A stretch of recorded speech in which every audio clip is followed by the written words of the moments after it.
తిరుమలలో అర్ధరాత్రి నుంచి భారీ వర్షం కురుస్తోంది. అక్కడి అన్ని ప్రాంతాలు జలమయమయ్యాయి. వర్షానికి తోడు చలిగాలులు కూడా వీస్తున్నాయి.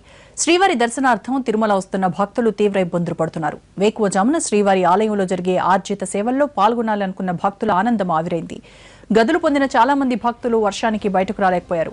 క్యూ కాంప్లెక్స్లకు చేరుకునేందుకు కూడా భక్తులు తీవ్ర ఇబ్బంది పడాల్సి వచ్చింది. వర్షం వల్ల రెండో ఘాట్ రోడ్లో జరుగుతున్న మరమ్మతు పనులకు కూడా అంతరాయం ఏర్పడింది. కొద్ది రోజులుగా కురిసిన వర్షాలకు తిరుమలలోని అన్ని జలాశయాలు నిండిపోవడంతో గేట్లెత్తి అధికారులు నీటిని విడుదల చేస్తున్నారు.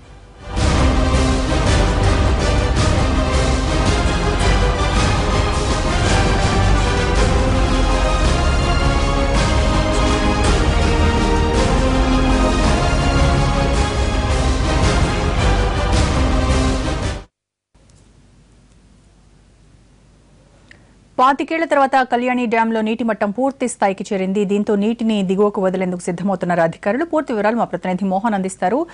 Mohan, over to you. Roja, Tirupati ప్రజల దాహార్తిని తీర్చేందుకు నిర్మించిన కళ్యాణి డ్యాం 8 సంవత్సరాల తర్వాత నిండినటువంటి పరిస్థితి. ఇప్పుడు మనం ప్రస్తుతం కళ్యాణి డ్యాం రిజర్వాయర్ వద్ద ఉన్నాం. ఇక్కడ ప్రత్యక్షంగా కూడా చూడవచ్చు. దాదాపు 48 స్క్వేర్ విస్తీర్ణంలో మరోసారి తలపిస్తూ విధంగా కూడా నిండినటువంటి పరిస్థితి. గత 10 రోజులుగా తిరుపతిలో కురుస్తున్నటువంటి భారీ వర్షాలకు ఈ జలాశయానికి వరద నీరు పోటెత్తడంతో దాదాపు 900 అడుగుల ఎత్తు ఉన్నటువంటి జలాశయానికి పూర్తి స్థాయిలో నీటి మట్టం వరదలా తరలి రావడంతో ఇక ఇవాళ జలాశయం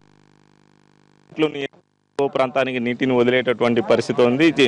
కళ్యాణి డ్యామ్ లో నిండుగా నీరు చేరడంతో తిరుపతి అదేవిధంగా తిరుమలకు సంబంధించి కూడా దాదాపు ఏడాది పాటు ఎలాంటి ఇబ్బంది లేకుండా తాగునీటి సరఫరాను చేసేటటువంటి పరిస్థితి ఉంది. ఇక మనతో పాటు ఇక్కడ సంబంధించినటువంటి అధికారులు ఉన్నారు. వారిని అడిగి డ్యామ్ గేట్లు ఎన్ని గంటలకు ఎత్తేటటువంటి పరిస్థితి ఉంటుంది, ఇక ఇక్కడ ఉన్నటువంటి నీటితో తిరుపతి ప్రజల దాహార్తిని ఎన్ని రోజుల పాటు తీర్చే అవకాశాలు ఉన్నాయి, ఇక డ్యామ్ గేట్లు ఎత్తే సమయంలో ఎక్కడ ఉన్నటువంటి ప్రాంత ప్రజలను అప్రమత్తం చేస్తారు వంటి వివరాలు ఉన్నటువంటి ఇన్ఫ్లో ఎలా ఉంది, గేట్ ఎన్ని గంటలకు ఎత్తేటటువంటి పరిస్థితి నుంచి ఇన్ఫ్లో పెరిగింది సార్. నిన్న తక్కువ ఉంది, ప్రజెంట్ ఒక 2 అవర్స్లోనే 0.6 feet దాకా పెరుగుతుంది. సో ఈ ఇన్ఫ్లో ప్రకారం క్యాలిక్యులేట్ చేసుకుంటే ఈవినింగ్ అరౌండ్ 6:30కి మనం అనుకున్న 6:30కి ఆల్రెడీ ఈ గారికి ఇంటిమేట్ చేస్తున్నాము. ఈ పొజిషన్ బట్టి సార్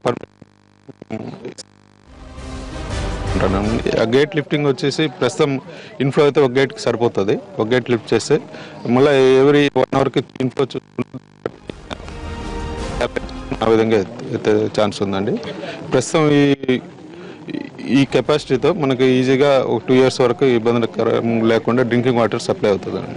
అంటే ఇప్పుడు ఉన్నటువంటి డ్యామ్ గేట్లు తిరుపతికి సంబంధించి ఎగువ ప్రాంతంలో ఉంది. ఇక్కడి నుంచి నీటిని వదిలే సమయంలో ఏ ప్రాంతంలో ఉన్నటువంటి ప్రజలను అప్రమత్తం చేయవలసి ఉంటుంది? ఈ నీటి ప్రవాహం ఏ గ్రామాల మీదకి వెళ్తుంది? సరే, ఇప్పుడు కళ్యాణి ఇది స్వర్ణముఖి ఒక ట్రిబ్యూటర్ అండి. కళ్యాణి రివర్ అనేది కళ్యాణి మన డ్యామ్ గేట్ తర్వాత సుమారుగా 8 కిలోమీటర్లు ఇక ఫారెస్ట్లోనే వెళ్ళేసి మనకు మంగాపురం రైల్వే బ్రిడ్జి కింద దూరి అక్కడి నుంచి మళ్ళీ మిట్టపాలెం ద్వారా స్వర్ణముఖిలో కలుస్తుంది ముక్కటి. తర్వాత స్వర్ణముఖినే ఇట్స్ దాంట్లో వాటర్ రైజ్ అవుతుంది. స్వర్ణముఖి ఏ ప్రవాహం అయితే వెళ్తుందో అదే కోర్సులో వెళ్తుందండి వాటర్. అంటే స్వర్ణముఖికి సంబంధించి వెళ్ళే అంతవరకు కూడా ఉన్నటువంటి కాలువ చాలా చోట్ల ఆక్రమణకు గురైనటువంటి పరిస్థితి ఉంది. నీటి ప్రవాహం మొదలెడితే అక్కడ ఉన్నటువంటి ప్రజలను అప్రమత్తం చేసే అవకాశాలు ఉంటాయి. దీనికి సంబంధించి రెవెన్యూ అధికారులతో సంప్రదింపులు జరిపారు. ఆల్రెడీ ఎంఆర్ఓ గారు వచ్చిపోయారండి, సిఏ గారు ఇద్దరు కూడా ఆల్రెడీ మార్నింగ్ అన్నిటికీ ఇంటిమేషన్ ఇచ్చేసాము. అందరి చుట్టుపక్కల గ్రామాలు మంగాపురం అయితేనేమో ఇక్కడ రంగంపేట అందరు ప్రజలు అంటే కొంతమంది అడవిలోకి వెళ్తుంటారు కదా, అట్లా ఎవరు పోకుండా ప్రికాషనీగా ఉండమని చెప్పేసి ఎంఆర్ఓ గారు ఆటోలో సౌండ్ సిస్టమ్ పెట్టుకొని మొత్తం అన్ని గ్రామాల్లో కూడా చెప్పేస్తున్నారండి. ఆల్రెడీ మధ్యాహ్నం నుంచి కూడా అంటే మన గేట్లు ఎత్తనే రోడ్ బ్లాక్ చేసుకుని డైవర్ట్ చేసేదానికి సిఏ గారు వాళ్ళు ఇప్పుడు రూట్ మేర్ని ఉన్నారు, ప్లాన్ చేస్తున్నారండి. అదేవిధంగా తిరుపతి ఎంఆర్ఓ గారు కూడా చెప్పున్నాము. సో అన్ని రకాల రైల్వే వాళ్ళకి చెప్పున్నాము. రైల్వే నుంచి కూడా వాళ్ళ రిప్రజెంటేటివ్ ఉన్నారు ఇక్కడ. సో అన్ని రకాల ముందస్తు చర్యలు ఇంటిమేట్ చేసి ఉండండి. ఏ విధంగా అంటే ఎటువంటి నష్టం జరగకుండా అందరికీ ముందుగానే అవేర్ చేస్తున్నాము. సో అందరు మళ్ళీ ఒకసారి లెవెల్ చూసుకొని ఇంటి గేట్ ఎత్తే ముందు కూడా మళ్ళీ ఒకసారి అనౌన్స్ చేసుకొని లిఫ్ట్ చేస్తాం.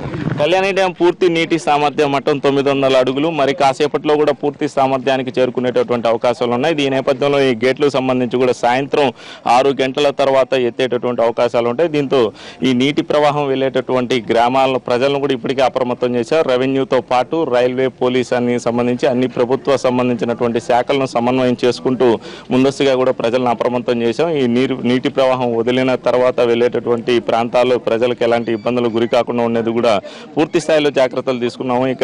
ఇక్కడ ఉన్నటువంటి నీటి సరఫరాతో దాదాపు ఏడాది పాటు తిరుపతి ప్రజల దాహార్తిని తీర్చేటటువంటి అవకాశాలు ఉంటాయి. అదేవిధంగా తిరుమలకు సంబంధించి కూడా తాగునీటికి సంబంధించినటువంటి నీటి సరఫరా కూడా కళ్యాణి డ్యాం నుంచే ప్రస్తుతం కొనసాగిస్తున్నటువంటి పరిస్థితి. ఇక తిరుమలలో ఉన్నటువంటి జలాశయాల్లో ఉన్నటువంటి నీటి సామర్థ్యం నేపథ్యంలో దాదాపు 3 సంవత్సరాల వరకు కూడా ఎలాంటి తాగునీటి ఇబ్బందులు తలెత్తవని చెప్పి కూడా ఇక్కడ ఉన్నటువంటి అధికారులు భావిస్తున్నారు. ఇక 8 సంవత్సరాల తర్వాత పూర్తి స్థాయిలో చేరుకున్నటువంటి నీటి మట్టాన్ని కళ్యాణి డ్యాం వద్ద సందర్శించేందుకు కూడా పెద్ద సంఖ్యలో ప్రజలు తరలి వస్తున్నారు. దీంతో ఈ ప్రాంతం అంతా కూడా కోలాహలంగా నెలకొంది. సందర్శకుల తాకిడి ఎక్కువ అవడంతో కూడా పోలీసుల బందోబస్తు కూడా ఇక్కడ ఏర్పాటు చేసినటువంటి పరిస్థితి.